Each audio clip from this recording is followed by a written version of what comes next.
What is the worst thing about New York? All the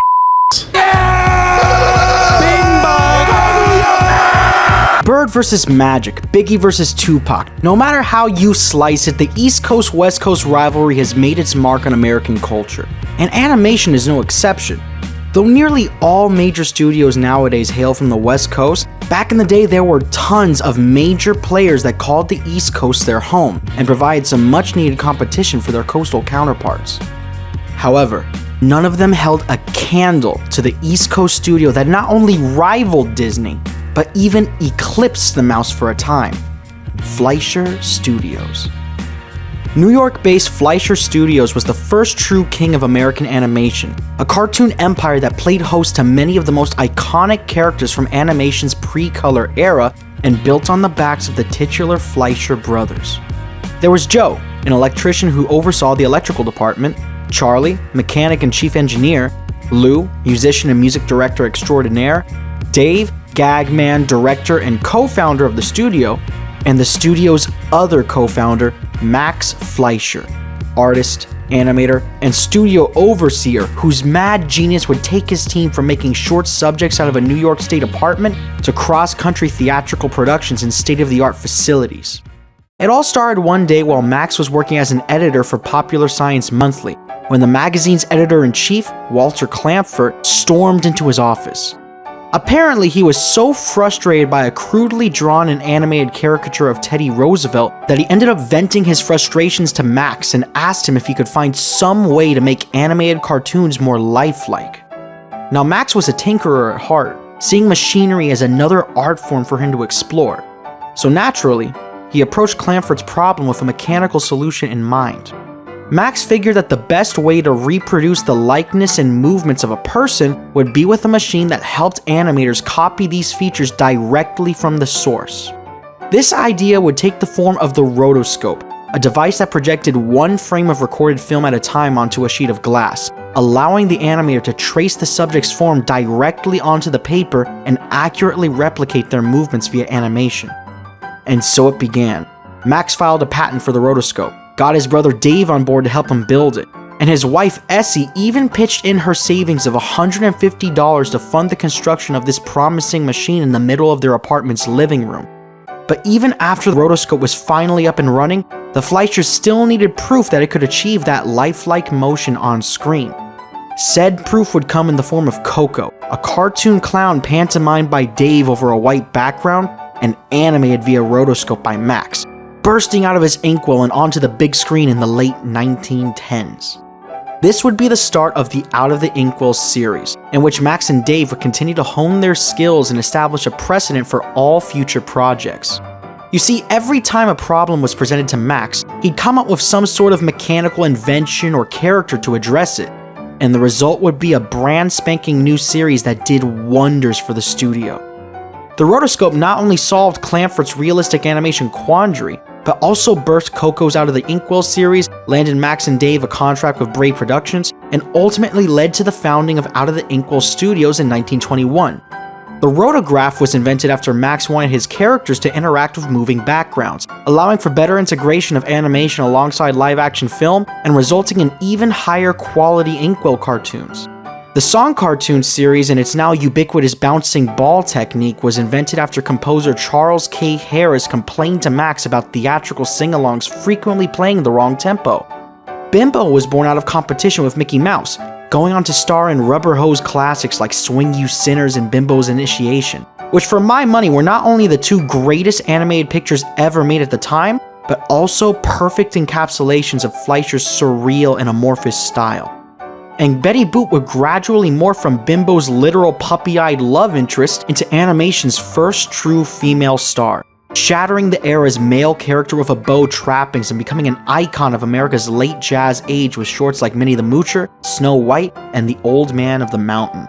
But perhaps Max's most lucrative invention of all for the now-named Fleischer Studios would come in 1933, when an especially salty sailor would finally make his big-screen debut. Though Popeye originated from Elsie Seeger's Thimble Theater comic strip, most of what we know about him today actually came from the Fleischer cartoons. His walk, his voice, his songs, and even his trademark use of spinach, and only spinach as a last resort, all either originated from or were made popular by Fleischer's Popeye. And when I say popular, I mean popular. The Popeye cartoons were an immediate sensation, not only eclipsing the popularity of Thimble Theater, Betty Boop, and the rest of Fleischer's mascots, but Mickey Mouse as well, en route to becoming the top cartoon character of the 1930s. At this point in history, it was clear that Fleischer Studios stood above everyone, including his West Coast rival Disney, something which Max Fleischer took particular pleasure in. You see, Max always saw Walt as a thorn in his side, someone whose Midwest farm boy sensibilities and pursuit of high art clashed hard with Max's urban attitude and emphasis on raw entertainment. But his disdain wasn't entirely unfounded, as Fleischer's due credit for milestones like the first sound cartoon or achieving dimensional depth in animation was instead directed towards Disney by the greater public. But in the end, even as the quality of Disney's shorts skyrocketed and the awards began pouring in, Fleischer could rest easy knowing that his lower-cost crowd pleasers were ruling the box office, even going so far as to tell his son Richard, just remember one thing: you can't eat medals. But by the mid-1930s, those medals weren't looking so bad after all. He'd try to break into color cartoons with his Color Classics series, but was beat to the punch 2 years prior by Disney's Flowers and Trees. He'd shoot for the stars with his first two-reel cartoon, 1936's Popeye the Sailor meets Sinbad the Sailor, a film that was billed as a feature film and earned the studio its first Academy Award nomination, only to be absolutely robbed by Disney's The Country Cousin. And to top it all off, after 3 years of asking Paramount for approval to make an animated feature, and a brutal labor strike at Fleischer Studios stretching from May to December of 1937, he'd have to watch Disney beat him to the punch on feature animation with the release of Snow White and the Seven Dwarfs immediately afterwards. It was a tough stretch for Max, but one with a silver lining, as the success of Snow White would force Paramount's hand and they'd commission Fleischer Studios for an animated feature of their own. But given the studio's post-strike turmoil, a meager staff of 250 employees, and the fact that Paramount insisted on a Christmas 1939 release, leaving them with only a year and a half to complete the film, Fleischer would have his work cut out for him. His first order of business would be to solve the manpower issue, as 250 employees just wasn't gonna cut it. But after the grueling 1937 workers' strike, Max found himself disillusioned with New York, and looked elsewhere for a potential base of operations. In the end, he found the answer in Miami, Florida, Max's home away from home and a place that seemingly solved all of his workforce troubles. Plenty of space to build a state-of-the-art facility, tons of personnel in the form of new hires, coastal transplants, and a student-to-employee pipeline, and the cherry on top for Fleischer, no unions. He'd immediately pitched the Miami studio to Paramount, who'd fund the project via loan, and by October of 1938, the Miami studio would be built and the staff would bolster more than 700 employees. 14 months later, it would all pay off, as the combined efforts of Fleischer's two studios would help them narrowly meet their deadline and release our series' next film, 1939's Gulliver's Travels. As a storm rages in the dead of night, Lemuel Gulliver washes onto the shores of Lilliput and collapses from exhaustion. He's eventually discovered by the town crier Gabby, who bolts to the castle to tell everyone about the giant. Inside the castle, King Little of Lilliput and King Bombo of Blefuscu are busy planning a royal wedding for Prince David and Princess Glory, but end up arguing over which kingdom's anthem will play during the ceremony. As tensions rise, King Bombo becomes so angry that he not only decides to call off the wedding, but also declares war on Lilliput as he storms out of the castle. Gabby then makes his return and informs King Little about Gulliver, whom the king orders to be brought into town. And so, the people of Lilliput end up restraining and transporting Gulliver as the fog of war looms on the horizon. Now, considering the film's expedited production, it's amazing that it looks and sounds as good as it does. The character designs are classic late-era Fleischer, with big eyes, arched brows, and rounded shapes everywhere you look. The coloring and shading are great here too. Fleischer's color palette has always stood out to me, a softer, warmer alternative to Disney's ornate vibrancy. While the shading here pivots in the opposite direction by amplifying the darkness in its shadows and nighttime scenes, my favorite of which being this gorgeous firelit feast under the stars. And historically speaking, the music was actually the most successful aspect of the film when it first released, earning the studio Academy Award nominations for Best Original Score and Best Original Song respectively. But to me, the true star of Gulliver's Travels is its animation, utilizing both traditional animation and rotoscoping to great effect. On the traditional side of the aisle, we've got the cartoonish citizens of Lilliput and Blefuscu, who excel through broad exaggerative actions. Whether it's Gabby angrily trudging about on his nightly watch, Bombo's chest-forward brutish but friendly gestures, or the neurotic little eggplant that is King Little anxiously fidgeting about, Fleischer's animators inject tons of appeal into their characters' movements. And then there's the rotoscoping, which not only wows with its technical prowess, but also serves two distinct purposes within the film. Stylistically, the rotoscoped animation visually differentiates Gulliver from the tiny islanders, highlighting the slow, weighty qualities inherent to the technique to convey his towering size. However, two other characters are also rotoscoped, Prince David and Princess Glory, which highlights the thematic purpose that this technique also serves. You see, all three of these characters have two things in common. Firstly, they're all disillusioned by the war, as though everyone from the kings to their henchmen is ready to fight over something as silly as a song.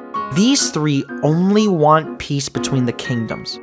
And secondly, they're the three most human-looking characters in terms of design, acting as moral exemplars for the audience to latch onto and characterizing those eager for war as cartoonish by contrast. But while Gulliver's Travels looks and sounds great, and the thematic use of different animation techniques is very well implemented, the film is still hampered by a few key issues. First and foremost, the pacing is incredibly slow. Early on, we cut away from Gulliver at the 4-minute mark, as Gabby makes his rounds and eventually stumbles upon him sleeping on the beach.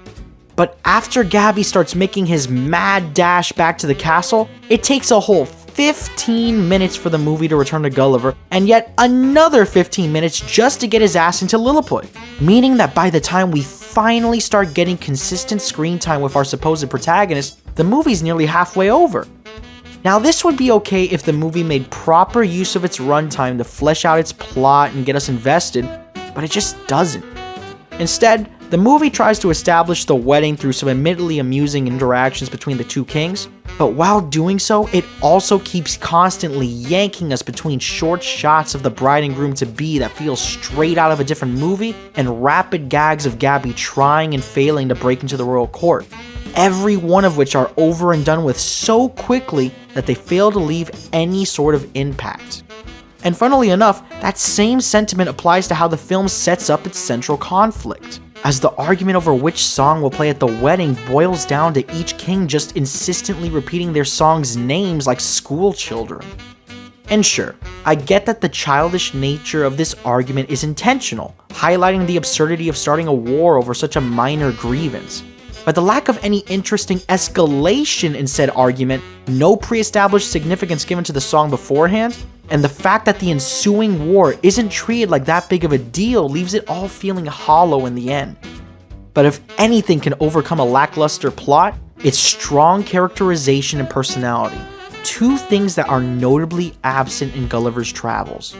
Simply put, nearly every character feels either devoid of personality or severely held back in terms of energy. Gulliver is Wonder Bread levels of bland. Bombo feels like a potentially explosive character that's being held back by a flaccid script.